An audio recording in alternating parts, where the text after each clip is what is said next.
घोटका येथे आढळली मगर पाहण्यासाठी लोकांची मोठी गर्दी। वनविभागाच्या पथकाने धाडसाने मगरीला पकडले। मुखेड वनपरिक्षेत्रात लोहा तालुक्यातील एका शेतात दिनांक 11 फेब्रुवारी 2025 रोजी मंगळवारी पहाटे एका शेतात 1.5 वर्ष तर नर जातीची मगर आढळून आल्याने एकच खळबळ उडाली। सदरील घटनेची माहिती ही वनविभागास मिळताच वनविभागाच्या पथकाने घटनास्थळी जाऊन मगरीस मोठ्या धाडसाने पकडले आहे। मात्र शेतात अचानक मगर आढळून आल्याने शेतकऱ्यांमध्ये घबराट निर्माण झाली आहे। नांदेड जिल्ह्यात प्रथमच मगर आढळून आल्याचा अंदाज वर्तवला जातोय।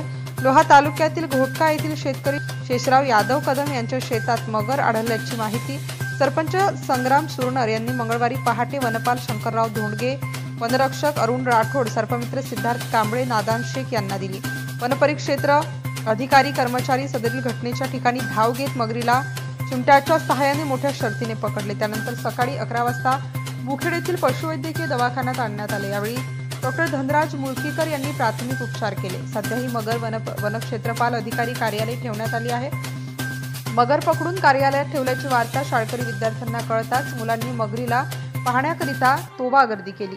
नांदेड जिल्ह्यात पहिल्यांदाच मगर सापडले आहे। ही मगर नर प्रजातीची असून अंदाजे 1.5 वर्षापेक्षा जास्त असल्याचे बोललं जातं। तर वरिष्ठांचे आदेश येताच मगरीस नैसर्गिक अधिवासात सोडण्यात येणार असल्याची माहिती प्राप्त झाली आहे। तर वनविभागाच्या या कार्याबद्दल सर्वच स्तरातून त्यांचं कौतुक केलं जात आहे। नवनवीन घडामोडी जाणून घेण्यासाठी नवराष्ट्र माझा या आपल्या YouTube चॅनलला लाईक, शेअर व सबस्क्राईब करा।